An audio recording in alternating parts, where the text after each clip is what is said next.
Hi, this is John Sifferman from physicalliving.com, where I teach health first fitness and physical culture to my readers around the world. In this video I'm going to teach you a complete bodyweight workout that requires no equipment, just a little bit of floor space. And it's going to come with 4 different levels of difficulty. So no matter what your conditioning level is, you should be able to find a level of difficulty that challenges you appropriately. This is a great workout because it requires no equipment. You can do it anytime, anywhere. Great if you don't have access to your normal training equipment or your gym, if you're traveling or just training at home, etc. This is primarily meant as a general conditioning workout. It will help you burn fat, build an appreciable amount of functional muscle. This isn't a bodybuilding workout, and just improve your general conditioning. So that said, like I said, there's 4 levels of difficulty. I'm going to coach you through all 4 levels. I'm going to move very quickly because I don't have time to go into depth about all the nitty-gritty details of each exercise. There's a lot of information available online, especially at my website, where you can find most of these exercises have already been taught in and of themselves, and in this workout we're just putting them all together into one session. If you're watching this on YouTube, you'll see in the link below there's going to be more information. I'm not actually going to go over the actual workouts in this video. Those are posted on my website at the link below. In this video I'm going to be teaching you the movements or walking you through the movements as they are to be performed in this workout. So 4 levels of difficulty. Level 1, this is for you beginners, and I'm going to refer to my notes here just to make sure that I've got everything in the right order.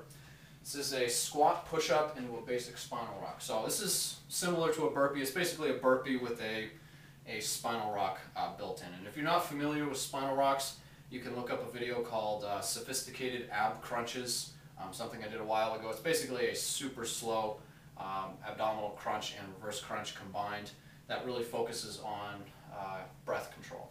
And that will help you understand the spinal rock. If you don't get that right from the start, you're going to have a really hard time with this workout because the spinal rock is very different from your traditional abdominal crunch. So here's level 1, beginner level. So we're going to squat down, put the hands down in front, kick the feet back, go into a push-up, feet come back here, and we're going to go immediately into that basic spinal rock. So in case you're not familiar with the spinal rock, I'll show you that one more time. And then you're going to squat back up. So that would be 1 repetition. So let me just demonstrate it one more time. Squat down, hands come forward, kick the feet back, to the push-up, into the spinal rock, squat back up. That is 1 repetition of level 1. So moving into level 2, I guess you could call this intermediate level. Squat and quad press, basic spinal rock with hip extension, upward dog. Okay. I got it. So we're going to go into the squat, and this time instead of a push-up, we're going to lean forward, place the hands down in front of us, and go into a quad press. So pressing down, pressing upwards with the whole body, flat back. That's 1 repetition. And now we're going to go into the spinal rock, and this time we're going to extend the hips into the back position. So the hips will be extending sort of up over your head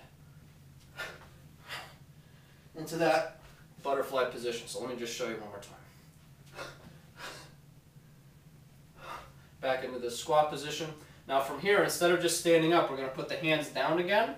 We're going to kick the feet back as if we were doing a push-up. And we're going to go into this upward dog. And you don't have to reach your neck if you don't want to.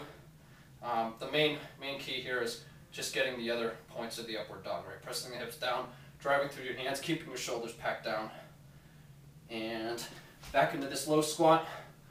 Squat back up. So that's 1 repetition of level 2. Let me just show you one more time.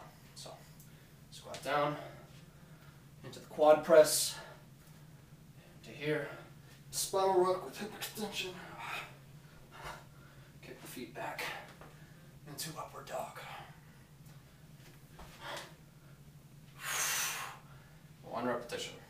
So level 3, I got dog hair flying all over the place here. If you've never seen my videos before, I have a really big, very fluffy dog. He likes to make an appearance once in a while. So level 3, quad hop. Okay. Level 3, this is a squat into a quad hop. So we're going to squat down, Lean forward to put the hands down into this quad position, and this time, instead of doing this press, we're going to press down and then hop. And absorb it, and press back up. So let me show you one more time. So you're going to squat down, lean forward, and hop. And back into this squat position from here. We'll go right into that spinal rock. Make sure I'm in the camera frame, I'm not going to hit anything. And this time we're going to continue that hip extension and roll over one shoulder until we eventually roll onto our belly. So the spinal rock, extend the hips, reach the feet back, rolling over that one shoulder until you roll onto your belly. From here, just get back into that low squat and press back up. So let me show you that last part again. So you've just done the quad hop portion. You've pushed back into your squat. You're going to squat back and reach the feet back behind you, rolling over that shoulder. And you can alternate which shoulder you roll over, repetition or repetition, if you can keep track of that. So let me demonstrate one repetition of that without the coaching cue. So.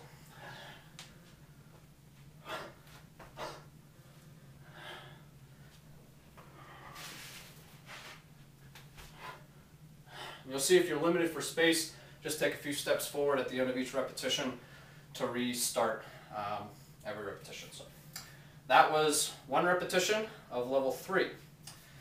Moving on to level 4, this is the, I guess you could call it the mastery level. This is a fun one, and this will probably challenge those who have never done this movement before. So, all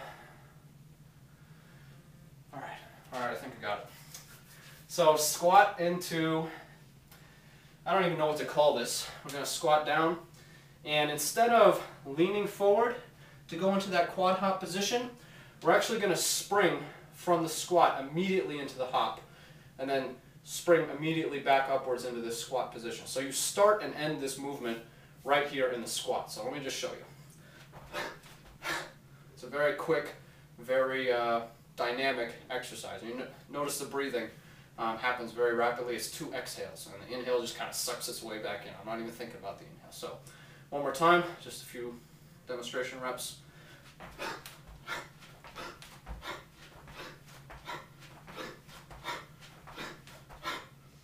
So that is, I guess you could call that the quad jump into squat or something. You know, the name is irrelevant. But once you get back into this squat position, you've done your quad jump into squat, you're going to go immediately into that spinal rock again. And this time, we're going to extend the hips up and over. We're kind of going to combine levels in 2 and 3 together, whereas we're going to extend the hips up and over your body and also roll over the shoulder. But this time, we're going to keep extending the hips and roll down the rib cage. So it's going to require a full hip extension and I guess like a full spinal wave, and that's what this is called. It's a rear roll spinal wave. So we're going to be rolling backwards, rolling over the shoulder, extending the hips, and then rolling down the front of your rib cage instead of just reaching your feet back. So let me show you what I'm talking about. This is the most challenging part of this workout. So we've come down out of the squat. We've done our quad hop into squat position. We're going to roll back and roll forward. And then you just hop back up into that squat and press back up. So let me show you guys. Kind of a dynamic exercise. It's hard to slow it down. Sometimes I can pause in the middle of it, but no promises. I'm not as warm as I'd like to be. I am getting warmer though. We're getting there. So we've just done that. We're going to reach back and pop back up. So let me show you the other side. I've been rolling over this shoulder. I'll roll over the other shoulder this time. So.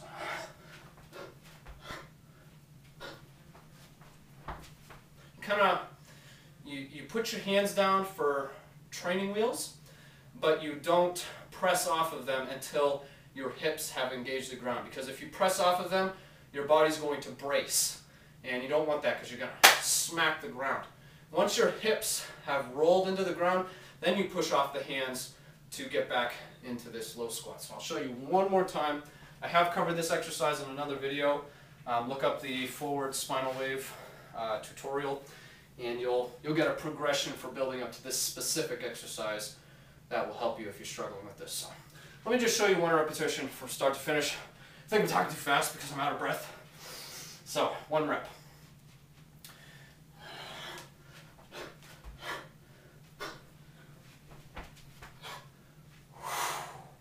Walk back if you need to. So that was 4 levels of movements, 1 repetition demonstrated of each one. And in the workout, you will be doing these for reps. And there's all sorts of ways to program this. You know, it's just movements. There's infinite ways to program it, but I've got a few different ways to do it posted at the link below. We did not cover, in the beginning of this video, the specific warm-ups for these exercises, and I'm not going to cover the cooldowns either. I'm going to have to go to my site to get those. One thing I will say is that the warm-ups and cooldowns are specifically catered to the movements you'll be doing in this workout, but they only offer a kind of a gross movement warm-up. It's not specific to you, and you might, you know, like for instance, for that squat exercise, I recommend you warm up by doing hip circles, because hips is the prime joint worked in the squat. But some people are limited in the squat because their ankles are tight. They don't have much range of motion, so you might want to do ankle circles. So look at the warm-ups and cool-downs as a good general warm-up and cool-down, and also be open to adding things in or making changes based on your personal conditioning and structural issues and imbalances and whatnot. So what I'm saying is become a student of this mobility and cool down stuff. I use joint mobility generally as a warm-up. I generally use yoga as a cool down, and I've got some other techniques, some breathing techniques, some vibration training techniques you might have seen in some of my other videos.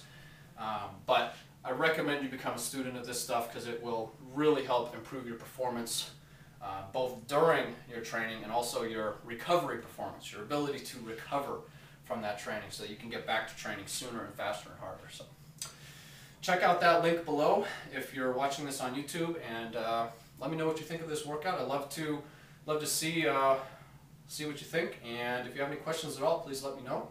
I am John Sifferman, and my site is physicalliving.com. Take care.